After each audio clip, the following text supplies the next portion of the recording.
Honours চতুর্থ বর্ষের ছাত্রছাত্রীবৃন্দ, আসসালামু আলাইকুম। আজকে তোমাদের আলোচনা করতেছিলাম ইসলামের অর্থনৈতিক ইতিহাসে ইসলামের অর্থনীতির উৎসসমূহ।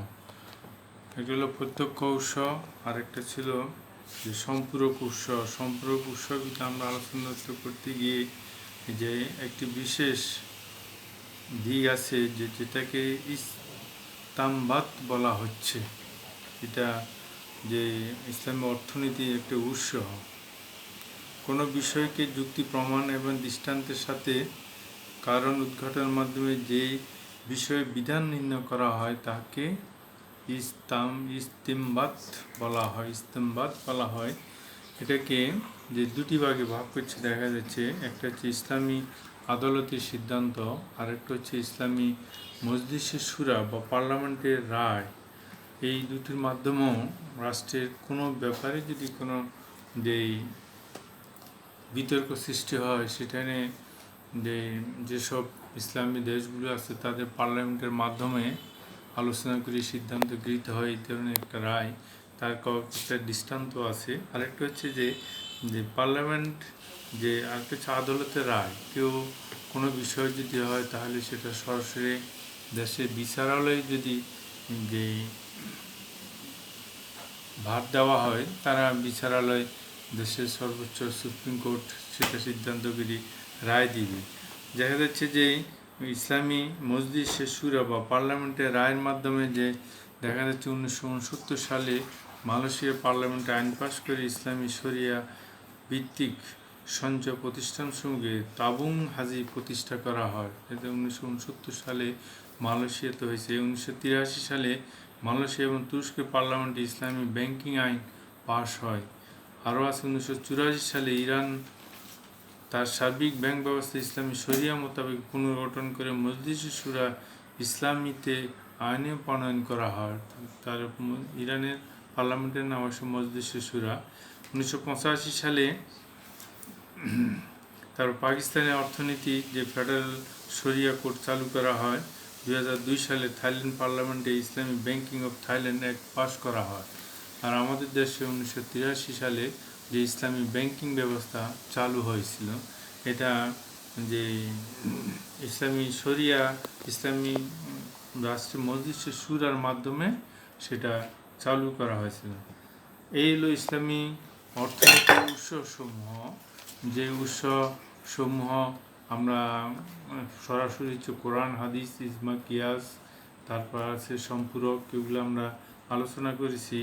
পরে আমরা ইসলামী অর্থনীতি দার্শনিক ভিত্তিতে কী হবে, কারণ পুঁজিবাদী অর্থব্যবস্থা আছে, সমাজতান্ত্রিক অর্থব্যবস্থা আছে, সাম্যবাদী অর্থব্যবস্থা আছে, তারপর আছে ধর্মনিরপেক্ষ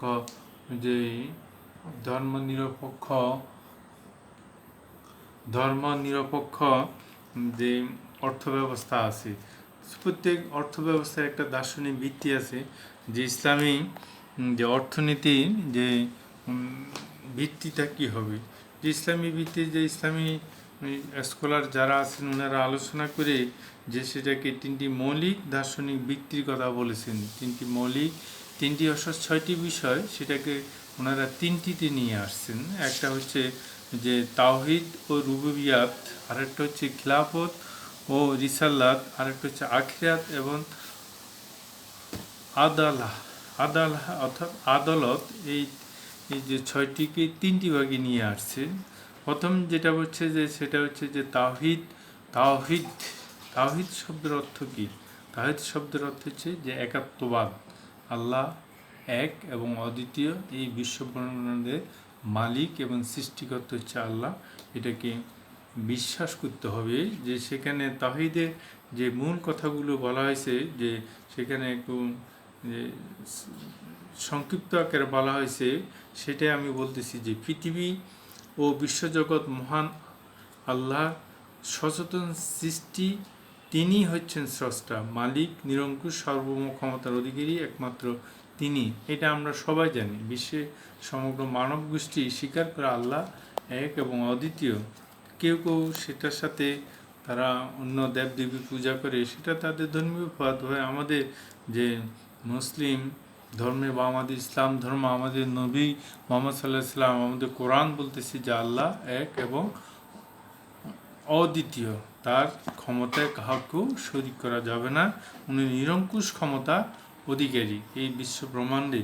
তো কিছু কিছু ক্ষেত্রে যে আমাদের যে একটু চিন্তা করলে যে আমরা দেখতে পাই, যেমন ধরে এই যে ভূমিকম্প হচ্ছে, এই যে একটা অঞ্চল যে কয়েক সেকেন্ডের ভিতর কম্পনাঙ্ক দিচ্ছে, এটা মানুষের পক্ষে কি সম্ভব? দেখা যাচ্ছে ভূমিকম্পের ফলে কি হচ্ছে, কোনো পাহাড়ি অঞ্চল সাগর নদী হয়ে যাচ্ছে, আর সাগর নদী পাহাড়ে পরিণত হচ্ছে। আবার দেখো যে কোনো কোনো যে যা হারিকেন বলে বা ঘূর্ণিঝড় বলে বা সাইক্লোন বলে, এখন তো বিভিন্ন নাম দিচ্ছে, যে আবহাওয়াবিদেরা বিভিন্ন সিডর বলা হচ্ছে, নার্গিস বলা হচ্ছে। এই যে শক্তিশালী ধাবমান শক্তি আছে, এটা রোকার ক্ষমতা তো কারো কাছে নাই, একমাত্র যে সৃষ্টিকর্তার কাছে। তোমরা একটু চিন্তা করলে দেখো যে বর্তমান যেই করোনা কাল বা যেই একটা সারা বিশ্ব যেই কম্পনাঙ্ক বা সারা বিশ্ব অতস্থ হয়ে আছে, সেই পূর্ব থেকে পশ্চিম, উত্তর থেকে দক্ষিণ সমগ্র মানব গোষ্ঠী আজকে অতস্থ, যে একটা ভাইরাসের কাছে মানুষ অসহায় রয়েছে। যে মেডিকেল সায়েন্টিস্টেরা দিন রাত 24 ঘন্টা গবেষণা করছে, তার গতি প্রকৃতিও নির্ধারণ করতে পারতেছে না, বলতেছে সে বিভিন্ন রূপ ধারণ করতেছে। কিছুদিন আগে যে পত্রিকা আসছে, মালয়েশিয়াতে আরও 10 গুণ শক্তিসম্পন্ন করোনা ভাইরাস সৃষ্টি হচ্ছে। আবার তার আগে বলছে যে বিশ্ব স্বাস্থ্য সংস্থা বলছে যে বললো যে সেটা বাতাসে ছড়াচ্ছে।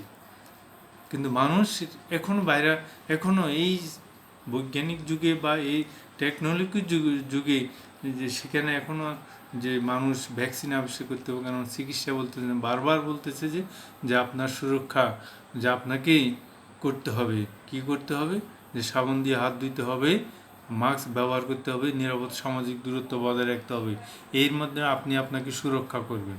কিন্তু অসহায় হয়ে রয়েছে আজকে, সেই আমেরিকান বলো, ব্রিটেন বলো, ফ্রান্স বলো, জাপান বলো, ব্রিটেন বলো, যাই বলো না কেন, যারা শক্তিধর রাষ্ট্রগুলো আজকে অসহায়, মানুষ মারা যাচ্ছে কিন্তু তারা কিছুই করতে পারতেছে না।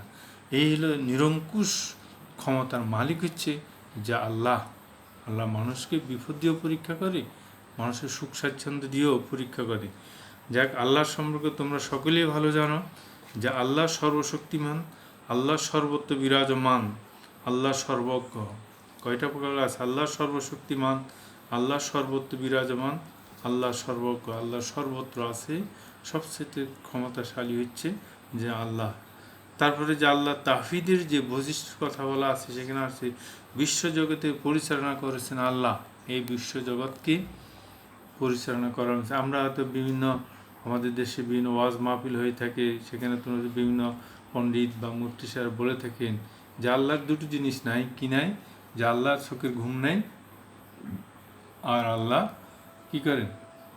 পানি নেই। এই জন্য বলছে চোখে পানি নেই, ঘুম নেই। বলছে ওনাদের থেকে শুনছি। আর তোমরা তো অনেকে আছে মাদ্রাসা ছাত্র, তোমরা হয়তো জানো, আমাদের থেকে ভালোই জানো। যাই হোক, যে বলতেছে যে সেই আল্লাহ যে বিশ্বজগতে পরিচালনা করছেন। তারপরে আছে আল্লাহ সূক্ষ্মদর্শী এবং সব বিষয় অবহিত, সব কিছু গোপনে অপ্রকাশ্যে, পাহাড়ি জঙ্গলে, রাত 12টায়, দিনের 12টায় যেটাই ঘটতেছে, সমুদ্রের তলদেশে যেটা ঘটতেছে, সবই আল্লাহ দেখেন এবং সবই আল্লাহ জানেন। আল্লাহ তাওহীদ বাদে যে একটা বৈশিষ্ট্য, আল্লাহ হচ্ছে আইন প্রদানের ক্ষমতা একমাত্র আল্লাহ। তিনি একমাত্র বিধানদাতা। বিধানদাতা বলতে মানুষ যুগ যুগ যুগে পরিচালিত হবার জন্য বা পরিচালনা করার জন্য নবী রাসূলদের মাধ্যমে যে আইনগুলো যে পৃথিবীতে পাঠিয়েছেন, সেটার কথা বলা হচ্ছে। উনি একমাত্র বিধানদাতা।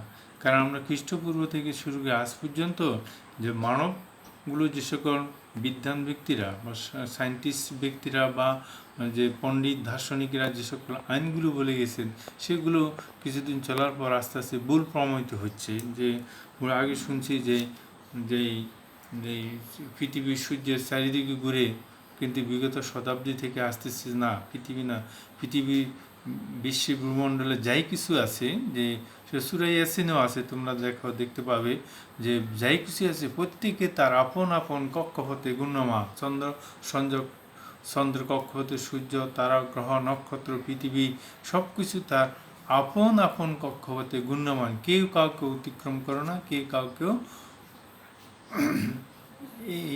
চল, তাহলে পৃথিবী কী হবে? মহাপ্রলয় হয়ে যাবে, মহাপ্রলয় হয়ে যাবে।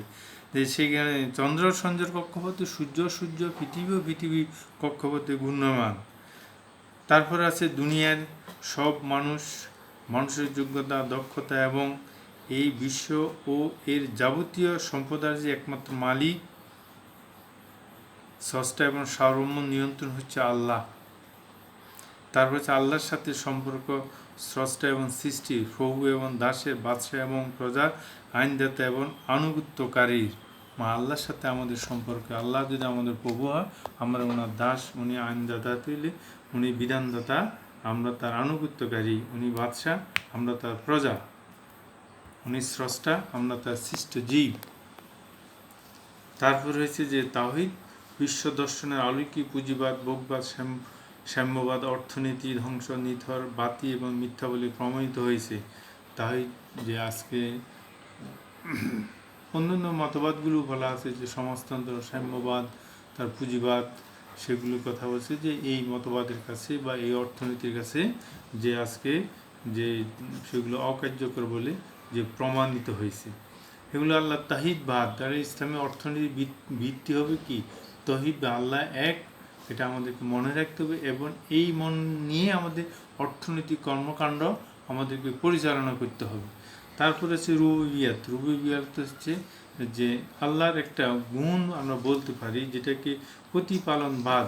আল্লাহ আমাদের প্রতিপালনকারী বা প্রতিপালন কর্তা, এটা হচ্ছে আল্লাহ রুবুবিয়াত হিসেবে উনি মানুষের জন্য কি করছেন সেটা বলছে যে কি করে, শুধু ব্যক্তি বা গোষ্ঠী নয়, এমনকি সমগ্র মানব জাতি নয়, আল্লাহ সব সৃষ্টির প্রতিপালন হলো রুবুবিয়াত। আল্লাহ শুধু মানুষের না, সমস্ত পৃথিবীর যাই কিছু আছে সব কিছুর প্রতিপালন হইলে আল্লাহ রুবুবিয়াত, অর্থাৎ আল্লাহ প্রতিপালনকারী। আমরা মাঠে গাছ রোপণ করে আসছি, বীজ বপন করে আসছি, শস্য দানা ফেলে আসছি, সেগুলো হচ্ছে কীভাবে হচ্ছে? সেগুলোর পিছনে আল্লাহর অসংখ্য ফেরেশতা কাজ করতেছে, কাজে লাগাই দিয়েছে, সেগুলো হচ্ছে। আমরা তো মাঠে ধান চিটি চলে আসছি, কিন্তু ধান থেকে গাছ হচ্ছে, সে গাছ থেকে আবার শীষ আসছে, সেখান থেকে আমরা কাটিয়ে আনতেছি, সিদ্ধ হচ্ছে, চাউল হচ্ছে, ভুসি হচ্ছে। এই হলো এটা হলো যে আল্লাহ। তারপরে হচ্ছে আল্লাহ হচ্ছে একমাত্র প্রতিপালনকারী। জীবিকা আল্লাহর প্রদত্ত ব্যবস্থাপনা হচ্ছে রুবুবিয়াতের মর্ম। জীবিকা আল্লাহর প্রদত্ত ব্যবস্থাপনায়, আল্লাহ যে ব্যবস্থাপনার মাঝেই মানসিক জীবিকা রহিত নিয়েছে, এটাই রুবুবিয়াতের মর্ম কথা। তা আল্লাহ বলছে না, তোমরা যে আজান দিলে মসজিদে আসো, তোমাদের রিজিকের অংশ তোমরা ছড়িয়ে ছিটিয়ে পাহাড়, পর্বত, নদী, সমতল ভূমি, উপত্যকা ছড়িয়ে পড়ো, যেখানে যাও সেখানে তোমার রিজিক পাবে। পাহাড় পর্বতে ঘাস আছে, সাগরে মৎস্য সম্পদ আছে, খনিজ সম্পদ আছে। পৃথিবীর বৃষ্টি কী হচ্ছে, যে ধান, গম, যব উৎপাদিত হচ্ছে। তারপরে পৃথিবীর নিচে খনিজ সম্পদ আছে, সেগুলো তোমরা অনুসন্ধান করো, তোমরা পাবে। আল্লাহর বিশ্বজনের প্রয়োজনীয় সব সম্পদরাজি ব্যবস্থা করে রেখেছেন। এর কথাগুলো আসতেছে বারবারে, ওনার পয়েন্ট আকারে দিল যে ব্যবস্থা করে রেখেছেন। মানুষ যোগ্যতা, প্রতিভায় নিয়োজিত করে তা আহরণ করবে, উৎপাদন, ভোগ, বন্টন করবে এবং পৃথিবীতে সুন্দর জীবন যাপন করবে। অর্থাৎ আল্লাহ সম্পদরাজি ব্যবস্থা করে রেখেছেন পৃথিবীতে, সেখান থেকে মানুষ আহরণ করবে, ভোগ করবে, বন্টন করবে এবং সেটাকে পৃথিবীতে সুন্দর জীবন যাপন করবে। আল্লাহর আনন্দের মাধ্যমে যে বলতেছে সুন্দর জীবন যাপন করবে আমি রেখেছি, তোমাদের যোগ্যতা অনুসারে তোমরা পাবে, তোমরা যোগ্যতা অনুসারে সেটা পাবে। এই জন্য ইসলাম অর্থনীতির ব্যবস্থা মনে রাখতে হবে, সেখানে এগুলো যে আল্লাহ রেখেছেন সেখান থেকে আমরা পাচ্ছি। তারপরে আছে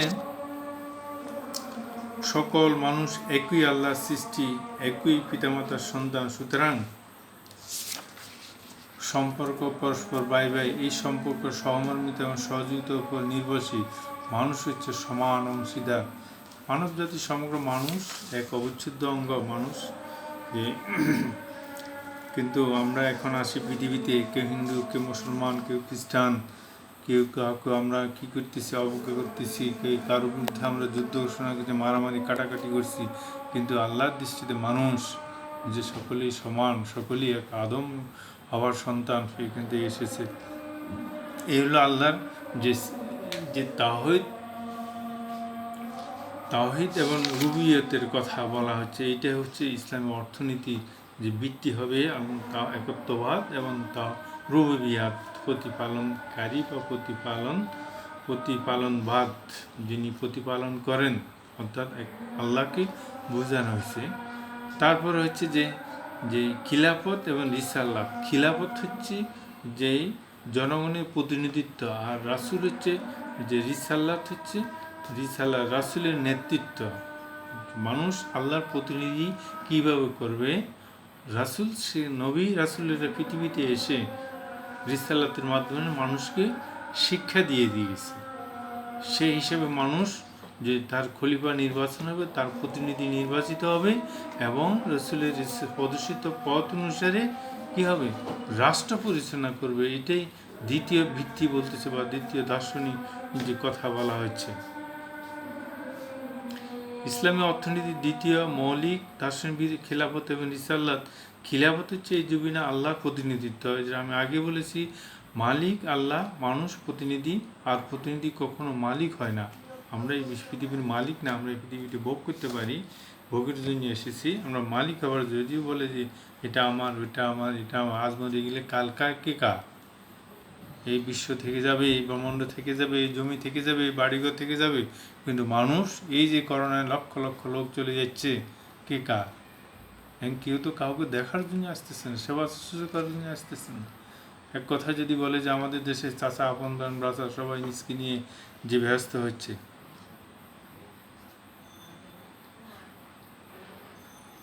যেটা বলতেছিলাম যে মানুষ প্রকৃত মালিকের প্রতিনিধি। অন্য কথায় পৃথিবীতে মানুষ আল্লাহর প্রতিনিধি। কথাগুলো আমি বলেই ফেলেছি, সব মানুষ সমান, আল্লাহর উপর নির্ভরশীল। যাই হোক, রিসালাতের যে কথা হচ্ছে, যে প্রতিনিধি, অধিকার, দায়িত্ব, কর্তব্য সংক্রান্ত মালিকের বিধিবিধান পাওয়ার একমাত্র ব্যবস্থা হচ্ছে রিসালাত। যেটা আমি বলেছি, মানুষ প্রতিনিধি, সেই প্রতিনিধি হিসেবে সে মানুষের প্রতিনিধিত্ব কীভাবে করবে? সে তার নবী এবং রাসূলের মাধ্যমে, রিসালাতের মাধ্যমে আমাদের কাছে সেটা প্রদর্শিত আছে, বা আমার যে তওরাত, ইনজিল, জবুর বা 100টা যে সহিফা আছে, সেখানে আল্লাহ দিয়েছে, এবং সেই অনুসারে যে আমাদেরকে যে পরিচালনা করতে হবে এবং সেই হিসাবে আমাদেরকে চলতে হবে। সেই জন্য সেখানে কয়েকটি কথা বলা আছে যে রিসালাতের মাধ্যমে যে জীবন বিধান এসেছে, যার একাংশ অর্থনীতি। মানুষের কর্মকাণ্ড তো পরিচালিত হয় যে অর্থনীতির মাধ্যমে জীবনে কর্মকাণ্ড পরিচালিত। যেহেতু অর্থ হচ্ছে যেটাকে, কারণ অর্থ হচ্ছে যে চালিকা শক্তি, মূল চালিকা শক্তি, যে বস্তুর সাথে তুমি বিনিময় হচ্ছে যে অর্থের মূল কথা, সেটা সাইক্লিক অর্ডারে ঘুরবে অর্থ। তো যাই হোক, যেটা আমরা বলতেছি যে আল্লাহ পাক মানুষকে যে সর্বাধিক উৎপাদনে উদ্বুদ্ধ করেছেন, মানে যে তোমরা যে চাষাবাদ করো, জমি উর্বর আছে, তোমরা চাষাবাদ করো, সেখান থেকে তোমরা তোমাদের জীবিকা নির্বাহ করো। ব্যক্তির মালিকানার স্বীকৃতি, তবে তা নিরঙ্কুশ নয়। ব্যক্তির মালিকানার স্বীকৃতি, এটা হলো অস্থায়ী মালিকানা, আমরা ভোগ করার মালিক, তবে এটা যে নিরঙ্কুশ নয়। নিরঙ্কুশ মালিক হচ্ছে একমাত্র আল্লাহ। আবার কার্পণ্য ও সম্পদ পুঞ্জীভূত নিষিদ্ধ, বুঝেছে না? যে অপব্যয় যেমনই দর্শনীয়, কৃপণতাও তেমনি নিন্দনীয়। অপব্যয় করা যাবে না, আবার কৃপণতাও করা যাবে না। তোমার উদ্বৃত্ত সম্পদ থাকলে সেটাকে জাকাত দিতে হবে, হিসাব করি। এটা মানে হচ্ছে মানুষের ভিতর সাম্য, দুঃখ, দুর্দশা একে অপরকে বোঝানোর জন্য। তোমার পাশে তোমার ভাই উপবাস আছে, সেটা হবে না, তুমি তোমার থেকে তাকে দাও, সেও যে খেয়ে বয়ে জীবন নির্বাহ করো, তুমিও খাও, তাকে সাহায্য করো। একটা জাকাত বিধান, আবার সাদাকা সেটাও বিধান দিতে বলছে আল্লাহ তাআলা। তারপর আছে প্রিয় বস্তু আল্লাহর পথে ব্যয়ের নির্দেশ। আল্লাহর সম্পদের অহংকার নিষিদ্ধ করেছেন। একটা কথা মনে রাখবে, অহংকার একমাত্র আল্লাহ করতে পারে, কিন্তু মানুষ জীব হিসাবে সে অহংকার করতে পারে না। অহংকার যদি মানুষ করে, আল্লাহ রাগান্বিত হন। অহংকার করতে পারে না। মাটির নিচে সেদিন শুনলাম ইউটিউবেতে ওয়াজে, নবীজি সবসময় যে সামনের দিকে ঝুঁকিয়ে হাঁটতে, অর্থাৎ আল্লাহকে স্মরণ করতেন, দম্ভ করে উনি চলতেন না। সেটাও এই কথাই বলা হচ্ছে যে তারপর আছে অপচয় অপব্যয় নিষিদ্ধ করেছেন। অপব্যয় নিষিদ্ধ করেছেন যে মহানবী সাল্লাল্লাহু আলাইহি ওয়াসাল্লাম তার সাহাবীদেরকে উপদেশ দিয়েছেন যে এই পৃথিবীতে আল্লাহ দেয়া নেয়ামত সমূহ ভোগ করতে। মহানবী সাল্লাল্লাহু আলাইহি ওয়াসাল্লামের জীবনে এমন অনেক ঘটনা আছে যাতে প্রমাণিত হয় জীবনের সৌন্দর্যকে উপভোগ করা ইসলামের নিষিদ্ধ নয়। তুমি সুন্দর সুশৃঙ্খলভাবে ইসলামের বিধি বিধান অনুসারে চলতে পারো, সেটা নিষিদ্ধ নয়। তবে যেই যেই অপব্যয়ের মাধ্যমে আজকে আমাদের দেশে যেসব অনুষ্ঠানাদি হচ্ছে, বিয়ে শাদী, সেখানে কিন্তু আমাদের ইসলামী শরীয়তের অনেক লঙ্ঘন হচ্ছে, অনেক অপচয় হচ্ছে। আমরা দেখি খাবার টেবিলে বসলে যে অনেকেই যে খাবার নষ্ট করতেছে দেখছি আমরা, কিন্তু ইসলামী শরীয়তে সেটা নিষিদ্ধ করেছে। অপচয় করা যাবে না। অপচয় আমরা দেখি বিয়ে শাদীতে অনেক খাবার নষ্ট হচ্ছে। যাই হোক, যে পরবর্তী যে কথাটা বলা আছে যে খিলাফতের নিয়ে, যে খিলাফত এবং রিসালাত নিয়ে যে পরবর্তী যে কথা আমি বলতে চাচ্ছি, যে খিলাফতের দায়িত্ব পালনের প্রতি পর্যায়ে আল্লাহর প্রদত্ত এবং রসুল প্রদর্শিত বিধানের প্রতি অনুগত থাকতে হবে। মোট কথা, আল্লাহর প্রদত্ত যে বিধিবিধান রসুলদের মাধ্যমে, রিসালাতের মাধ্যমে আমরা পেয়েছি, সেই অনুসারেই যে আমাদেরকে চলতে হবে। এটাই আমাদের ইসলামী অর্থনীতির মূল দ্বিতীয় দার্শনিক। আর কিছু আখিরাত এবং আদালত বা বলা হয়েছে, জাস্টিস, আদালাহ, জাস্টিস বলা হচ্ছে। আখিরাত যেটাকে আমরা পরকাল বলি, যে মানুষের মৃত্যুর পর যে জীবন শুরু হবে, সেটাই সে জীবনে কোনো শুরু আছে কিন্তু শেষ নাই। কখন শেষ হবে সেটা শেষ নাই। চিরকাল সেখানে অবস্থান করতে হবে। সেখানে মানুষের পার্থিব জীবনে সব কাজে হিসাব দিতে হবে, যেটা আমরা পরকাল বলে থাকি, হিসাব নিকাশ বা হাসর ময়দান বলে থাকি, বা কেয়ামতের ময়দান বলে থাকি, কেয়ামতের মাঠ বলে থাকি। সেখানে হিসাব দিতে হবে সবাইকে তার কর্মে। এই যে হিসাব, এটাই হচ্ছে এই যে আখিরাত। এটার প্রতি ভয় থাকতে হবে। ভয় থাকলে মানুষ পৃথিবীতে কী করবে? যে অন্যায় করবে না, তস্যুর করবে না, আত্মসাৎ করবে না। সেদিন পত্রিকায় যে দেখলাম, যে টিভিতে দেখলাম, পেপার দিচ্ছে যে স্বাস্থ্য অধিদপ্তরে আফজল 1500 কোটি টাকার মালিক, কিন্তু সে যদি পরকালের প্রতি বিশ্বাস করতো তাহলে তো এই অর্থ তস্যুপ সে করতো না। একটা মানুষের কয় কোটি টাকা প্রয়োজন হয় আল্লাহ ভালো জানে। আল্লাহ হেদায়েত করুক, আমরা এটাই কামনা করি। আর কি বলবো আমরা, বলার তো আমাদের করার কিছু নেই।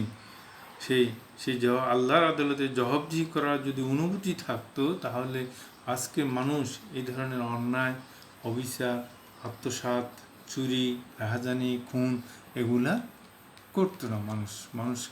মানুষ এই সম্পর্কে তাদের ধারণা কম, জ্ঞান কম, ইসলাম ধর্মের তাদের গভীরতা কম, যার কারণে মানুষ এসব, অর্থাৎ আল্লাহর ভয় এবং ভীতিটা নাই। তারা পৃথিবীটাকে প্রাধান্য দিচ্ছে বেশিরভাগ। কিন্তু যদি একটু চিন্তা করে, কিন্তু আখিরাতকে প্রাধান্য দিতে হবে, আখিরাতে সেটা জবাবদিহি করতে হবে। সেজন্য যেই হযরত ওমর একটা কথা বলছিলেন, যে ফোরাত তীরে যদি একটি কুকুরও না খেয়ে মারা যায়, তাহলে রোজ হাসরের দিন আমাকে জবাবদিহি করতে হবে। তিনি আরও বলেছেন যে সিনাই পর্বতের পাদদেশে কোনো মেষ পালকও যদি অভুক্ত থাকে, তাহলে সেই জন্য খলিফাকে শেষ বিচারের দিন আল্লাহর দরবারে জবাবদিহি করতে হবে। সিনাই একটা উপত্যকা, মিশরের একটা উপত্যকা, সিনাই উপত্যকা। যে সেই তোমরা হয়তো জানো অথবা জানো না, 1978 সালে যে ক্যাম্প ডেভিড চুক্তি হয়েছিল, আমেরিকার একটা চুক্তি ইসরায়েল এবং মিশরের মাঝে। কারণ ইসরায়েল যে 67 সালে একতরফা যে সিনাই উপত্যকা, তারপরে আছে লেবাননের জর্ডান নদীর পশ্চিম তীর, লেবাননে বিভিন্ন বিস্তীর্ণ অঞ্চল তারা দখল করে ফেলেছিল। এর মধ্যে মিশরে যে সিনাই উপত্যকা তারা দখল করে নিয়েছিল। সে সিনাই উপত্যকা 1978 সালে ক্যাম্প ডেভিড চুক্তি থেকে যে তারা সেটাকে পেয়েছে এবং তারা ফিরিয়ে পেয়েছেন, কিন্তু সে জর্দান নদীর পশ্চিম দিকে গোলান মালভূমি আজও ইসরায়েলের দখলে আছে। তবে এই জন্য যে মিশরকে অনেক যে তাকে ওআইসি থেকে বহিষ্কার করা, আরব লীগ থেকে বহিষ্কার করা হয়। এটার কারণ হচ্ছে যে ইসরায়েল যে রাষ্ট্রটা, যে ফিলিস্তিনে একটি জায়গা দখল করে রাষ্ট্র প্রতিষ্ঠা করা হয়, সেই মুসলিম রাষ্ট্রগুলো সেই রাষ্ট্রকে স্বীকৃতি দেয় নাই। মিশরের যে ক্যাম্প ডেভিড চুক্তি হয় 1978 সালে, সেই চুক্তি অনুসারে তারা একটা মুসলিম রাষ্ট্রের সাথে যখন চুক্তি করলো তখন তারা স্বীকৃতি পেয়ে গেল। এই জন্য যে সিনাই উপত্যকা ইতিহাসে একটা বিখ্যাত, সেই সিনাই উপত্যকার কথা বলা হয়েছে মিশরে। দেখিও এই হলো যে আখিরাতের কথা, যে হযরত ওমরের কথা, যদি একটা কুকুরও না খায়। আর এখন আমাদের বিশ্বব্যাপী তাকাই দেখো, কুকুর দেখো কত মানুষ অভুক্ত অসহায়, আফ্রিকা মহাদেশের দিকে দেখো, তারপরে আমাদের দেশে তো দেখো যে রোহিঙ্গারা তারা না খেয়ে উপবাস বিনা চিকিৎসায় কি মানবতর জীবনযাপন করতেছে, উরুগুয়ে মুসলমানদেরকে কীভাবে হত্যা করতেছে, তারপর আছে কাশ্মীর, ফিলিস্তিন, তারপরে আছে ইরাক, আফগানিস্তান, সিরিয়া, তারপর লেবানন। সেই দেখো কোথায় দেখবে, সবখানে সে বিভীষিকাময় পরিস্থিতি। কিন্তু মানুষের ভিতরে যে আল্লাহর বানে আখিরাতে জবাবদিহি নাই, কিন্তু থাকতে মানুষ এসব কাজগুলো করতে পারে না। এইভাবে দেখি যে আদালত এবং যে আখিরাত এবং যে জাস্টিস, ন্যায় বিচারের কথা বলা আছে, সেখানে ন্যায় বিচার থাকতে হবে। ন্যায় বিচার যদি না থাকে রাষ্ট্রে, তখন মানুষের উপর অত্যাচার করে, নির্যাতন করে, নিপীড়ন করে। একটা রাষ্ট্রের যখন বিচার ব্যবস্থা ধ্বংস হয়ে যায়, তখন সেখানে জুলুম, নির্যাতন, রাহাজানি, খুন খারাপি এগুলোই আসে। যাক, আমরা আজকে অর্থনীতি যে উৎস এটা শেষ করে দিচ্ছি। যে আমি বিস্তারিত আলোচনা করেছি, আলোচনা করলে আরও অনেক করা যাবে, তার দরকার নাই। আমি মনে করি তোমরা এইগুলো যে ইসলাম অর্থনীতি বলতে কী বুঝো, অর্থনীতির উৎসসমূহ কী কী, এইটা আলোচনা করি, এইটাই তোমরা দেখে নিও। আমরা পরবর্তী আরও অন্যান্য কিছু, যে এটার সাথে আরও কিছু উৎসব আছে, যে সেটা হচ্ছে অন্যের প্রতি দায়িত্ব পালন করা। তারপর আছে যে বখিল কাকে বলে তোমরা বুঝো, যে সম্পদ কুক্ষিগত করা, কি ব্যয় করে না, নিজে প্রয়োজনে ব্যয় করতে চায় না।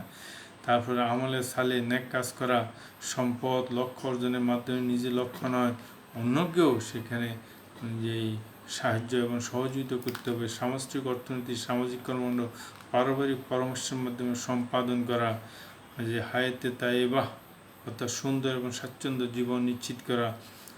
এইগুলো হচ্ছে অন্যান্য উৎস। অর্থাৎ সামগ্রিক ইসলামের অর্থনীতির দর্শন কী হবে, সেই কথাই এই দর্শনের ভিত্তিতে যে ইসলামী অর্থনীতি ব্যবস্থা যে পরিচালিত হবে। সকলকে ধন্যবাদ জানাচ্ছি। তোমরা একটু দেখো, এরপর আমরা ইসলামী অর্থনীতির বৈশিষ্ট্য কী কী আছে সেটা নিয়ে আলোচনা করব। সকলে ভালো থাকো, একটু লেখাপড়া মনোযোগ দাও। ঠিক আছে, সকলকে ধন্যবাদ দিয়ে শেষ করছি আজকে।